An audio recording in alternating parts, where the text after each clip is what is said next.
ভালোবাসার জন্য আমি হাতের মুঠোয় প্রাণ নিয়েছি। দুরন্ত ষাঁড়ের চোখে বেঁধেছি লাল কাপড়।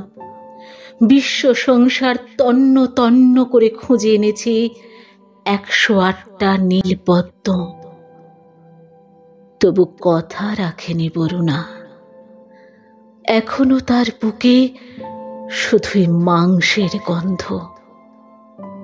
এখনো সে যে কোনো নারী, কেউ কথা রাখেনি। 33 বছর কাটল, কেউ কথা রাখে না।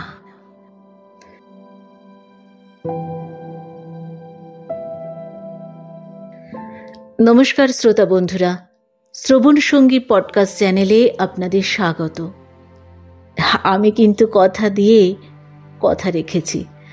চলে এসেছি আবারও ভিন্ন স্বাদের আরেকটি গল্প নিয়ে।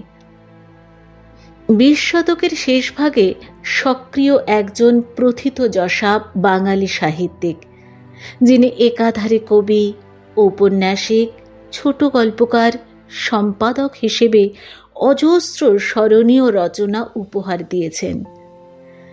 যিনি নীল লোহিত, সনাতন পাঠক, নীল উপাধ্যায় ইত্যাদি ছদ্মনাম ব্যবহার করেছেন। আমি সুনীল গঙ্গোপাধ্যায়ের কথা বলছি। আজ তাঁর লেখা একটা ছোট গল্প আপনাদের শোনাব, এলাচের কৌটো। শুনে দেখুন কেমন লাগে। শুরু করা যাক তাহলে সুনীল গঙ্গোপাধ্যায়ের লেখা এলাচের কৌটো।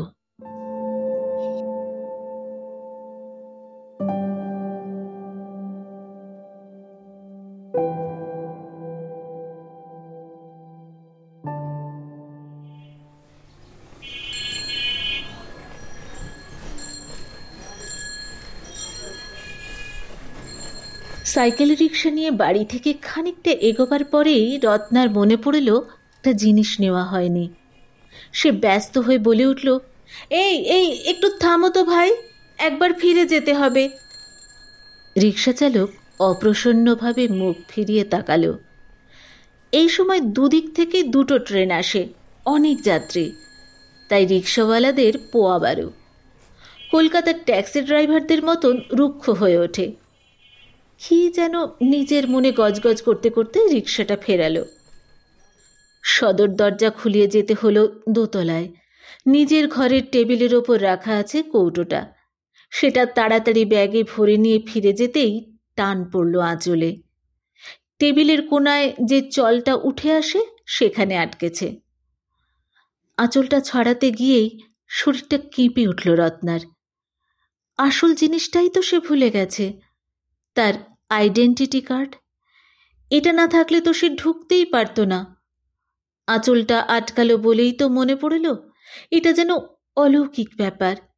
ঠিক কেউ যেন তার আঁচল ধরে টেনে মনে করিয়ে দিল, ঠিক যেন ব্যাখ্যা করা যায় না। রিক্সা চালক বলল, অনেক টাইম লেগে গেল দিদি, 1 টাকা বেশি লাগবে। তর্ক করতে ইচ্ছে করল না রত্নার। দেবে সে 1 টাকা, কিন্তু কথা খরচ করবে না। এই সময়টাতেই মফস্বল শহর সবচেয়ে বেশি জেগে ওঠে। ট্রেন আসে, দোকানপাট খোলে, স্কুল কলেজের ছেলেমেয়েরা বেরোয়, হাসপাতালেও ভিড় হয়। এই হাসপাতালের সামনেই আটকা পড়তে হয় ট্রাফিক জ্যামে। সামনে আবার একটা ময়লার গাড়ি। রত্না কয়েক দানা এলাচ মুখে দিল। জেলখানার গেটে পৌঁছতে বেজে গেল 10:30। অবশ্য স্কুলে যাওয়ার মতন সময়ের অত কড়াকড়ি নেই। 1 মাস ধরে স্কুলে যেতে হচ্ছে না রত্নাকে, তার ডিউটি পড়েছে জেলে। 9 বছর ধরে স্কুলে একই জিনিস পড়াতে পড়াতে একঘেয়েমি এসে গিয়েছিল। সেই তুলনায় এখানকার কাজ তার ভালোই লাগছে, অন্যরকম অভিজ্ঞতা। গেটের কাছে এসে কার্ডটা বার করল রত্না। তাতে তার ছবি লাগানো আছে। প্রথম দিন তাকে সঙ্গে নিয়ে এসেছিলেন সুতোপাদি। তিনি হাসতে হাসতে বলেছিলেন, কার্ডটা সাবধানে রাখিস, দেখিস ভেতরে যেন কেউ জোর করে কেড়ে না নেয়। তাহলে কিন্তু তুই আর বেরোতেই পারবি না, এই গেটেই আটকে দেবে। কেউ অবশ্য কেড়ে নেওয়ার চেষ্টা করেনি এর মধ্যে, তবে ২-৩ জনের চোখের দৃষ্টি দেখলে ভয় ভয় করে। জেলখানে প্রথম দিন ঢুকে সত্যিই খুব অবাক হয়েছিল রত্না। জেলখানার ভেতরটা কেমন হয় তার স্পষ্ট ধারণা ছিল না। গল্প উপন্যাস পড়ে মনে হতো অন্ধকার অন্ধকার ঘর, লোভী আর হিংস্র চেহারার পাহারাদার, লোহার দরজা, ডান্ডা বেড়ি, আর মানুষ হয়েও অনেকের অমানবিক ব্যবহার। আগেকার দিনের রাজবন্দীদের লেখা কয়েকটা বই পড়েছে রত্না অল্প বয়সে, ভালো মনে নেই। বেশি মনে আছে ওই সতীনাথ ভাদুড়ির জাগরী আর জয়া মিত্রের হন্যমান। জাগরীতে একটা অধ্যায়ের নাম অরত গীতা। মা আর জয়া মিত্রের বইতেও জেলের মধ্যে মেয়েদের কথাই প্রধান। সতীনাথ ভাদুড়ির একটা গ্রন্থাবলী আছে বাড়িতে। এখানে আসবার পর রত্না একবার ভেবেছিল জাগরীটা আর একবার পড়ে ঝালিয়ে নেবে। ওরে বাবা, কি সাংঘাতিক বই! খানিকটা পড়তে পড়তেই চোখের জলে পাতাগুলো ঝাপসা হয়ে আসে। বিলুর ফাঁসি হবে সেই রাতে তার মাও জেলে। তিনি নানাভাবে মনটাকে ফেরাবার চেষ্টা করছেন। এক জায়গায় বলছেন, ছেলে তো নয়, একটা শত্রু। ছেলেদের কথা যত ভেবেছি তার অর্ধেকও যদি ভগবানের কথা ভাবতাম তাহলে নিশ্চয়ই ভগবানকে পাওয়া যেত। এই জায়গাটা পড়তে পড়তে রত্না ফুঁপিয়ে কেঁদে উঠেছিল। প্রথম দিন এসে জেলখানা সম্পর্কে তার পুরনো ধারণা কিছুই মিলল না। এ যেন একটা বাগান বাড়ি। সত্যি বেশ বড় বাগান, কত ফুল ফুটে আছে, বড় বড় গাছও কয়েকটা। মাঝখানের বাড়িটার রং সাদা, শুধু চারদিকটা উঁচু পাঁচিল দিয়ে ঘেরা। অবশ্য আজকাল আর জেলখানা বলে না, নতুন নাম হয়েছে সংশোধনাগার।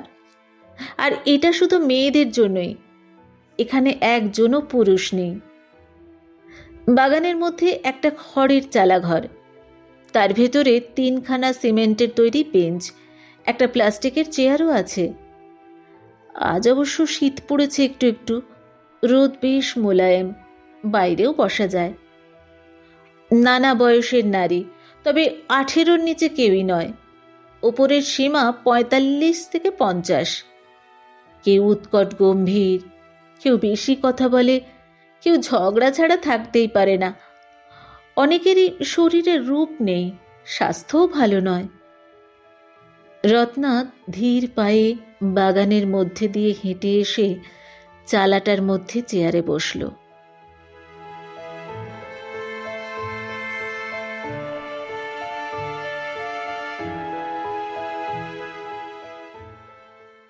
সে নিজে থেকে কারোকেই ডাকে না।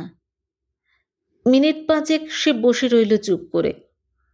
তারপর 2টি তরুণী দৌড়তে দৌড়তে এসে দাঁড়ালো, হাত পাতল তার সামনে। রত্না কৌটো খুলে কয়েকটা করে এলাচ দানা দিল ওদের হাতে। টপ করে তা মুখে পুরেই ওদের একজন জিজ্ঞেস করল, দিদি, আপনি পান খান না?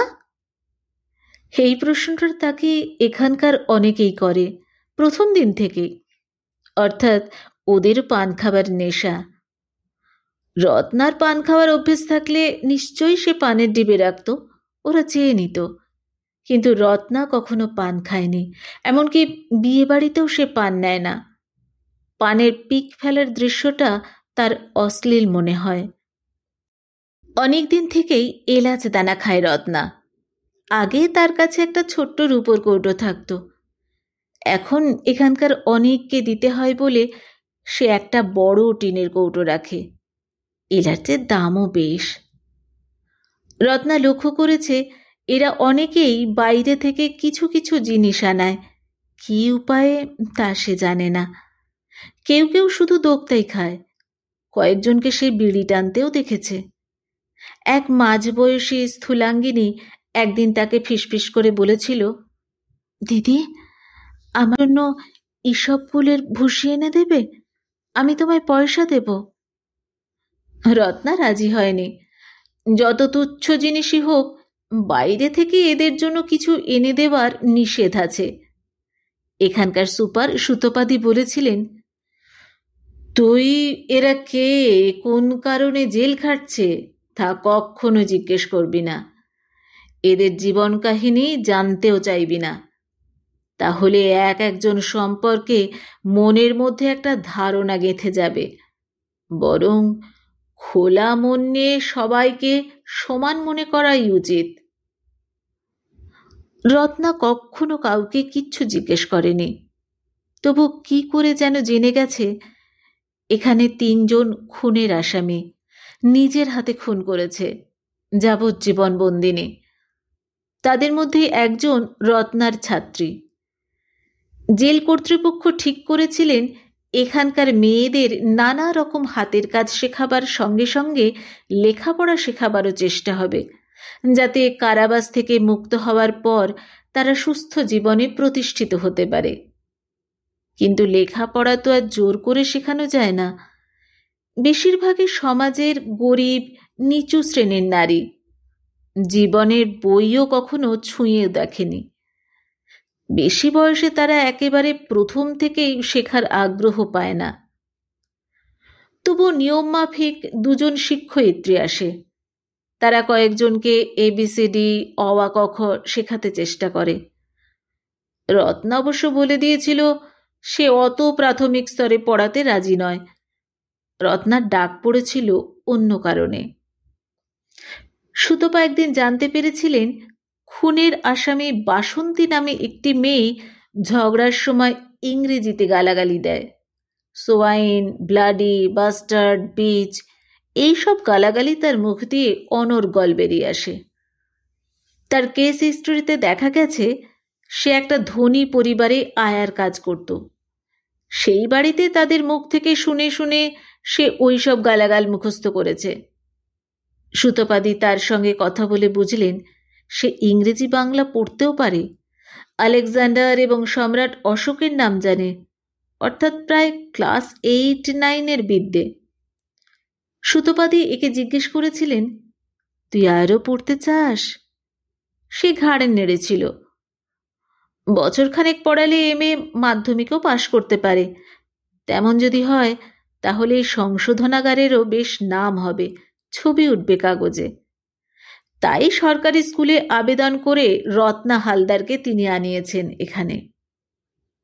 বাসন্তীকে পড়াতে গিয়ে রত্না দেখেছে এই মেয়েটির মেধা আছে, যা পড়ে তা বেশ মনে রাখতে পারে। 24-25 বছর বয়স, মুখখানা সুন্দর নয়, কিন্তু শরীর বেশ আঁট, বুকের গড়ন যেন বেশি বেশি। মাঝে মাঝে সে বেশ সরলভাবে হেসে ওঠে। এই মেয়ে কেন দুটো খুন করেছে তা জানার জন্য রত্নার মনটা আকুলি বিকুলি করলেও প্রশ্ন করার উপায় নেই। নিজে থেকে যদি সে কখনো কিছু বলে। বাসন্তী বই খাতা নিয়ে এসে বসল তার সামনে। ওকে পড়াতে পড়াতে রত্নার মনে হলো পরীক্ষায় পাশ করলেও সে বিদ্যে নিয়ে ও কি করবে? ও কি কোনোদিন ছাড়া পাবে? যাবজ্জীবন মানে 14 বছর। এই কেসে অনেকেরই ধারণা গুড কন্ডাক্টের জন্য 12 বছর পরেই খালাস হয়ে যেতে পারে, কিন্তু সে ব্যবস্থা তো আর নেই। সুপ্রিম কোর্টের নির্দেশ আছে যাবজ্জীবন মানে সারা জীবনই পচতে হবে জেলে, অন্তত 20-22 বছরের আগে রিভিউয়ের প্রশ্ন নেই। সংশোধনাগার নাম হোক আর যাই হোক, আসলে তো কারাগার।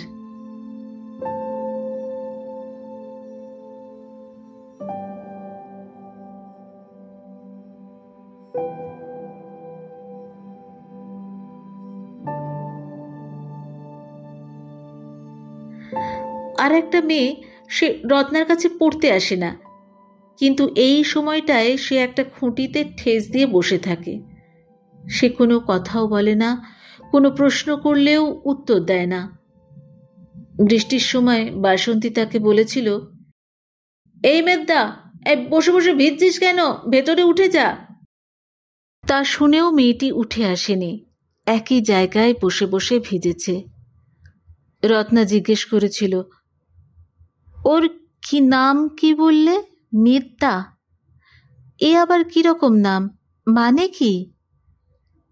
ঠোঁট উল্টে বাসন্তী বলেছিল, কে জানি, সবাই তো ওই নামেই ডাকে, ও আমারও আগে থেকে আছে। নাম শুনে বোঝাও যায় না বাঙালি কিনা, কথাও বলে না। তবুও একদিন চমকে দিয়েছিল। সেদিন বাসন্তী ছাড়াও অন্য 4টে মেয়ে ছিল এখানে। এরকম মাঝে মাঝে অন্যরাও আসে, পড়াশোনার জন্য নয়, রত্নার কথা শুনে বড় বড় চোখ মেলে। সেই সব দিনে রত্না বই খুলে পড়ায় না, নানা রকম গল্প করে। একটি মেয়ের নাম সবিতা। তাকে রত্না জিজ্ঞেস করেছিল, তুমি তোমার নামের মানে জানো? সবিতা দুদিকে মাথা নাড়ে কৌতূহল ও বিস্ময় মিশিয়ে, যেন এই প্রশ্নটা আগে কেউ তাকে জিজ্ঞেস করেনি। রত্নাও কম অবাক হয় না। নিজের একটা নাম সারা জীবন বয়ে বেড়াবে, অথচ তার মানে জানবে না। সে জিজ্ঞেস করে অন্য মেয়েদের নাম, লতা, রুবাত আর প্রমোদা। এর মধ্যে একমাত্র লতাই তার নামের অর্থ বোঝে, লতা পাতা। সে অবশ্য হেসে বলে, রাত্রির বেলা সাপকেও লতা বলে, সেই ভেবেই বোধহয় বাপ মা তার ওই নাম রেখেছিল। রুবাত শুনে রত্নার খটকা লেগেছিল, এই আবার কি ধরনের নাম?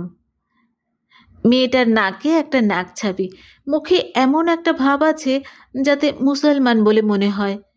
কি ভাবের জন্য এমন মনে হয় তা বলা শক্ত। তার নাম আরও কয়েকবার জিজ্ঞেস রত্না বুঝল তার অনুমানই ঠিক। মেয়েটির নাম রুবাইয়াত, ঠিক উচ্চারণ করতেও পারে না। সে বলেছিল, তোমার নামের মানেটা খুব সুন্দর। রুবাই হচ্ছে 4 লাইনের এক ধরনের কবিতা। কবিতা জানো তো, পদ্য কিংবা ছড়ার মতন, তার থেকেই রুবাইয়াত। ওমর খৈয়াম নামে একজন বড় কবি রুবাইয়াত লিখেছেন, সে গল্প অন্য একদিন বলবো। আর প্রমোদা হচ্ছে সুন্দরী মেয়ে। হ্যাঁ প্রমোদা, তুমিও তো সুন্দর। আর সবিতা, তুমি হচ্ছ আকাশের সূর্য। সূর্যের অনেক নাম আছে, যেমন আদিত্য, অরুণ, ভাস্কর, রবি। এসবই কিন্তু ছেলেদের নাম হয়। রবি নামটা নিশ্চয়ই শুনেছ, অনেকেরই নাম রবি হয়। বাসন্তী, তুমি তো রবি বানান জানো, র আর বয়ের হ্রস্বই। কিন্তু যদি রবীন্দ্র হয় তাহলে কিন্তু বয়ে দীর্ঘই হয়ে যাবে, বদলে যাবে। সবিতা জিজ্ঞেস করল, কেন বদলে যাবে? এই প্রশ্ন শুনে খুশি হয়ে রত্না বলল, এই যে তুমি কেন জিজ্ঞেস করলে, তার মানে তোমার পড়াশুনো করার ইচ্ছে আছে। ওটা ব্যাকরণের ব্যাপার, পরে একদিন বোঝাবো। তোমরা রবীন্দ্রনাথ ঠাকুরের নাম শুনেছ?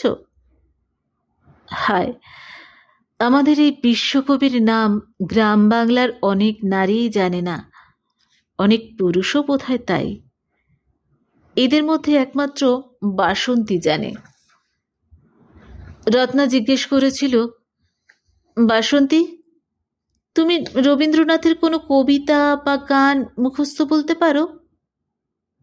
বাসন্তীর দুদিকে মাথা নাড়ল। রত্না বলল, তার কত গান তো শোনা যায় রেডিওতে, পুজো প্যান্ডেলে, সিনেমায়, তার একটাও মনে নেই? বাসন্তী বলল, কি জানি।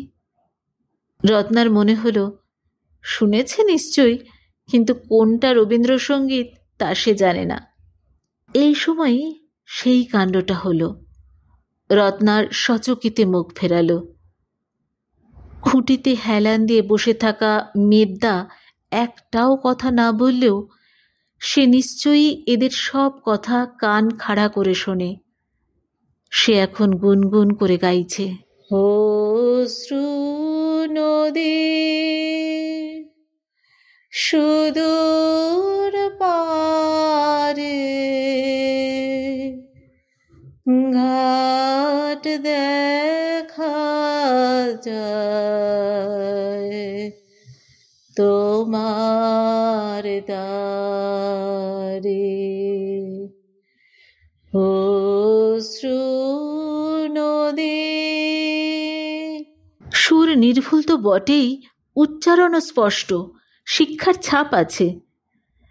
একটুখানি মুগ্ধভাবে শুনে রত্না উচ্ছ্বসিতভাবে বলে উঠল, তুমি এত ভালো গান জানো? কোথায় শিখেছ? সঙ্গে সঙ্গে মেদটা থেমে গেল তো বটেই, উঠে গেল সেখান থেকে। ওই একদিনে আর কখনো সে কথাও বলেনি, গানও গায়নি। রত্না তার সঙ্গে ভাব জমাতে চেষ্টা করেও ব্যর্থ হয়েছে। যার সম্পর্কে কিছু জানা যায় না তার সম্পর্কেই কৌতূহল থাকে বেশি। সে এমন পরিশীলিত গলায় গান গাইতে পারে, তাও রবীন্দ্রসঙ্গীত। সে কেন নির্বাক? আর মেদ্দার মতন একটা বিচ্ছিরি নামই বা তার হবে কেন? বাসন্তীকে পড়াতে হলেও তাকে ঠিক পছন্দ করতে পারে না রত্না। প্রথম প্রথম তাকে সরল সাধারণ মনে হলে ক্রমশ বোঝা যায় সে বেশ লোভী। রত্না নতুন শাড়ি পরে এলেই সে হাত বুলিয়ে বুলিয়ে দেখে, চোখে মুখে ফুটে ওঠে ভিক্ষের ভাব। ইচ্ছা করলে রত্না ওকে একটা শাড়ি তো দিতেই পারে, কিন্তু কিছু দেওয়া যে নিষেধ। ওরা কেউ শাড়ি পরে না, একটা ঝোলার সেমিজের মতন পোশাক সবার।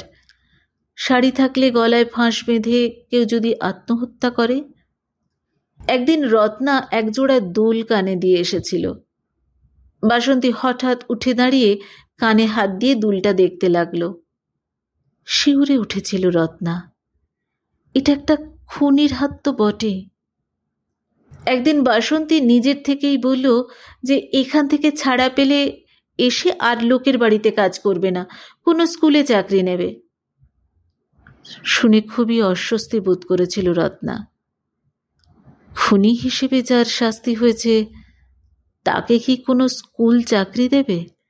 মনে হয় না। তাছাড়া ওর মেয়াদ শুরু হয়েছে মাত্র 3 বছর আগে। যদি কখনো ছাড়া পায় তাও 15-20 বছরের আগে নয়। তখন ওর বয়স কত হবে? এসব কথা বলে ওকে নিরাশ করতে চায়নি রত্না। যারা পড়াশুনো করতে চায় না তারাও রত্নার কাছে এসে এলাচ দানা চায়। সবাইকে নিয়মিত খাওয়াতে গেলে সে 2 দিনেই ফতুর হয়ে যাবে। সেই জন্য সে একটা শর্ত আরোপ করার কথা ভেবেছিল একবার। যে যে পড়তে চাইবে শুধু তাদেরই দেবে। তারপরই মনে হয়েছিল, জোর করে পড়িয়েই বা কী হবে? না পড়াশুনো করলেই বা কী আসে যায়? সামান্য কয়েকটা এলাচ দানা প্রত্যাখ্যান করা যায় না। তাই এখন যতক্ষণ থাকে ততক্ষণ দেয়, ফুরিয়ে গেলে কৌটোটা উল্টে দেখায়। সে এখন ছোট এলাচের বদলে বড় এলাচ কেনে, একটু সস্তা হয়।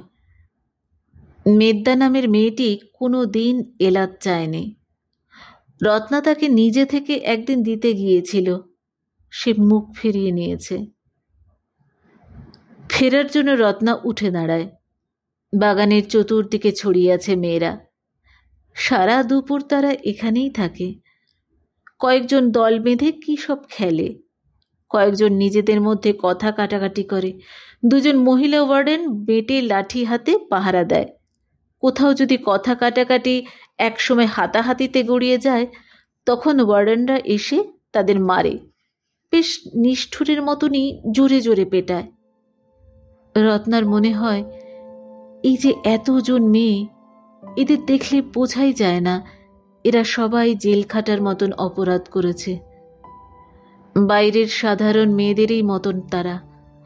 অবশ্য বাইরের সেই সব সাধারণ মেয়েদের মধ্যেও কি অপরাধী নেই?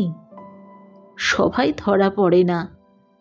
রত্না নিজেও তো এখানে থাকতে পারত। সব এলাচ দানা ফুরিয়ে যাওয়ার পরেও যে মেয়েটি এসে চাইল, রত্না বলল, কাল এসে প্রথম তোমাকে দেব। মেয়েটি হঠাৎ চোখ ছলছলিয়ে বলল, দিদি দিদি, আমি কিন্তু মুন্সি বাড়ির গয়না চুরি করিনি। চুরি করলো পারুল, আর ধরলো আমাকে। আমাকে মিথ্যে মিথ্যে আটকে রেখেছে। আপনি একটু বলে দিন না, বাড়িতে আমার 2টো ছেলে। রত্না দুর্বলভাবে বলল, আমি বললে শুনবে কেন? মেয়েটি বলল, হ্যাঁ দিদি, আপনারা লেখাপড়া জানেন, আপনার কথা শুনবে। এই মেয়েটির বিচার ব্যবস্থা সম্পর্কের কোনো জ্ঞানই নেই। হয়তো ওর কোনো উকিলও ছিল না। তার হাত ছাড়িয়ে চলে আসতে আসতে রত্না ভাবে, মেয়েটি কি সত্যি কথা বলছে না অভিনয়? বিনা দোষেও অনেকে নিশ্চয়ই জেল খাটে, মুখ দেখলেই বোঝা যায়। এখানকার অধিকাংশ মেয়েরাই গরিব ঘরের। গরিবরাই আইনের সুবিচার থেকে বঞ্চিত হয় অনেক সময়।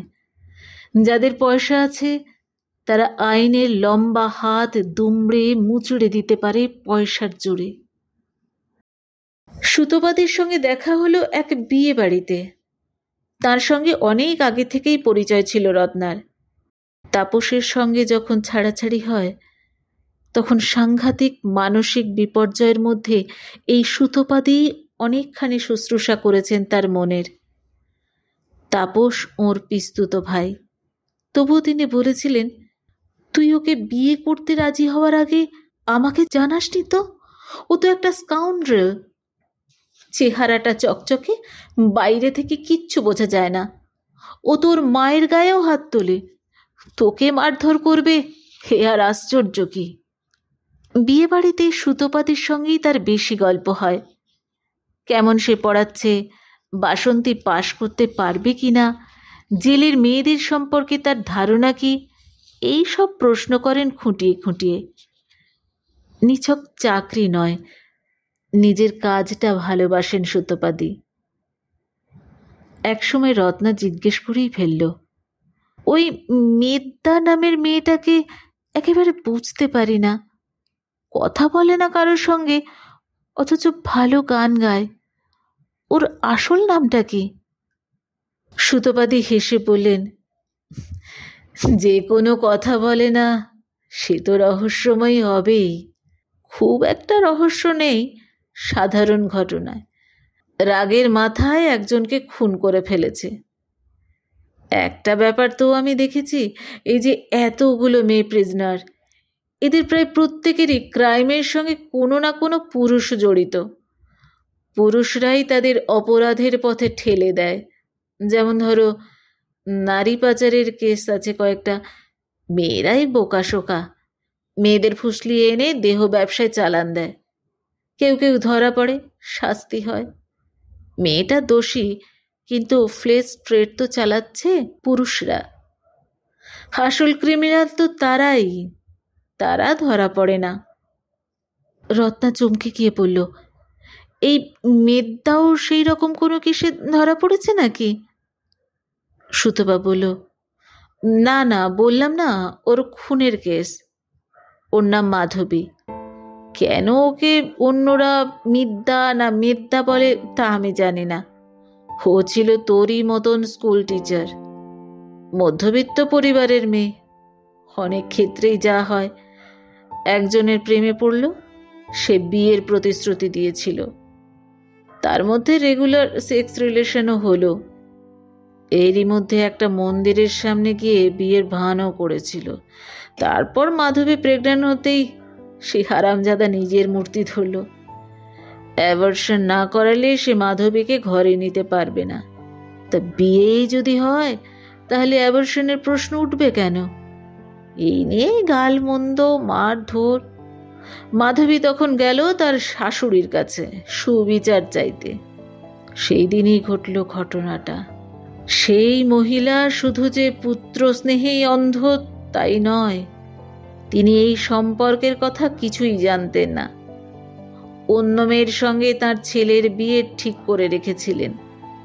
তিনি কুকুর বেড়ালের মতন টুরটুর করে তাড়াতে চাইলেন মাধবীকে। খুব খারাপ ভাষায় গালাগালি দিতে দিতে ওকে বলেছিলেন বাজারের বেশ্যা। সেটাই সহ্য করতে পারেনি মাধবী। ওর সেই স্বামীটা তোর তাপসের মতনই হারামজাদা, তখন বাড়িতেই লুকিয়েছিল। গালাগালি শুনে মাধবী ওর শাশুড়িকে এসে একটা ধাক্কা দেয় খুব জোরে। মহিলাটা ধড়াস করে পড়ে গেলেন, সঙ্গে সঙ্গে অক্কা। ডেড, কোনো চিকিৎসাও করা যায়নি। রত্না বলল, এটা কি মার্ডার? খুনের কোনো ইন্টেনশনই ছিল না। সুতপাদি বললেন, ম্যানস্লটার বলা যায়, কিন্তু ওদের পক্ষের উকিল ভয়ঙ্করভাবে কেসটা সাজিয়েছিল। একটা হাতুড়ি মার্ডার ওয়েপন হিসেবে দেখিয়েছিল। জজ লাইফ ইমপ্রিজনমেন্ট দিয়ে দিলেন। অবশ্য একটা আপিলের মামলা এখনো ঝুলে আছে। এর মধ্যে ওর পেটের বাচ্চাটাও নষ্ট হয়ে গেছে। এখানেও তুই দেখ, সব নষ্টের মূলে ওই আরামজাদাটা। কিন্তু তার কোনো শাস্তি হলো না, আইনের ফাঁক দিয়েই বেরিয়ে গেল। সুতোপাতি মাধবীর পাষণ্ড স্বামীটার সঙ্গে তাপসের তুলনা করায় রত্না কেঁপে উঠেছিল। হ্যাঁ, তুলনা করা যায় তো বটেই, কিন্তু রত্নার মনে পড়েছিল অন্য কথা। তাপস যেদিন তাকে প্রথম লাথি মারে, সেদিন অপমানে দুঃখে সে শুধু কেঁদেছিল। মাঝে মাঝে এরকম চলার পর তাপস আরও নৃশংস হয়ে উঠল। একদিন তার উরুতে সিগারেটের ছ্যাঁকা দিয়েছিল। সেদিন কি রত্না ভাবেনি সে তাপসকে খুন করবে? পরপর কয়েকদিন সে প্রতিশোধ নেওয়ার জন্য খুনের পরিকল্পনা করেছিল। বিষ খাওয়াবে, না ঘুমের মধ্যে ওর গায়ে কেরোসিন ঢেলে আগুন লাগিয়ে দেবে। কাগজে সেই সময় একটা খবর বেরিয়েছিল, বিদেশে একটি মেয়ে তার স্বামীর অত্যাচার সহ্য করতে না পেরে তার পুরুষাঙ্গটা কেটে নিয়েছিল। শেষ পর্যন্ত রত্না কিছুই পারেনি, তার সাহসে কুলোয়নি। এক বস্ত্রে পালিয়ে এসেছিল। খুনের ইচ্ছেটাও কি অপরাধ নয়?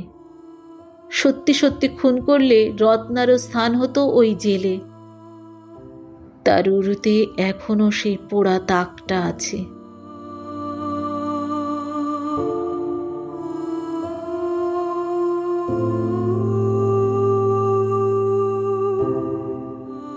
দিন দুয়েক পরে জেলের বাগানে গিয়ে রত্না একটা অভূতপূর্ব দৃশ্য দেখল। সেই চালাঘরটার মাঝখানে দাঁড়িয়ে গান গাইছে মেদ্দা, অর্থাৎ মাধবী। তাকে ঘিরে আছে 20-25টা মেয়ে। কয়েকজন তাল দিচ্ছে গানের সঙ্গে।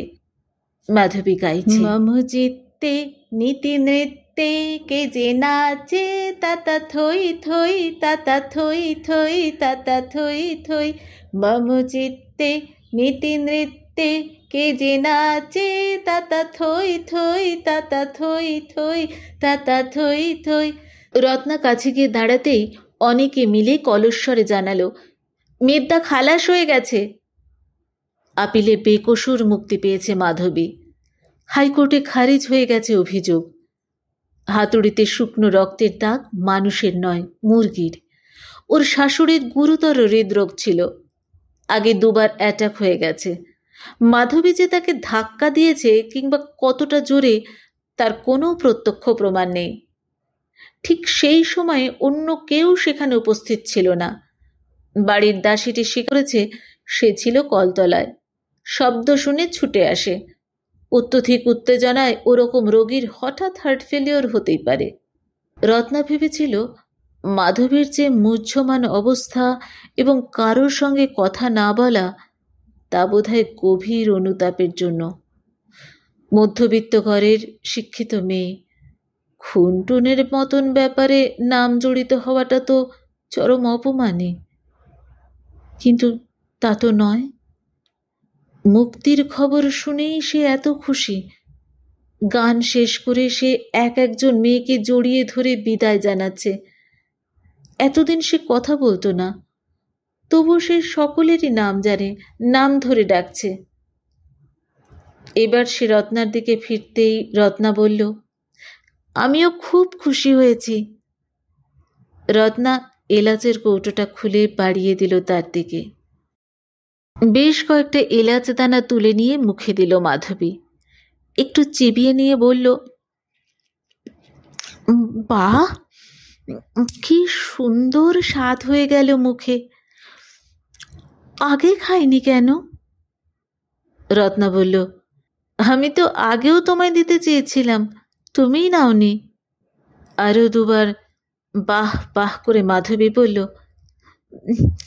ঠিক আছে, ফিরে এসে আবার খাবো। আমি তো শিগগিরই ফিরে আসছি এখানে।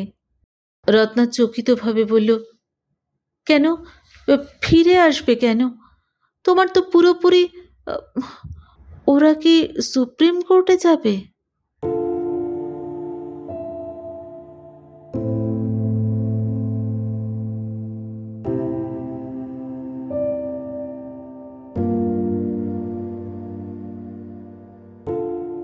কেমন লাগলো গল্পটা?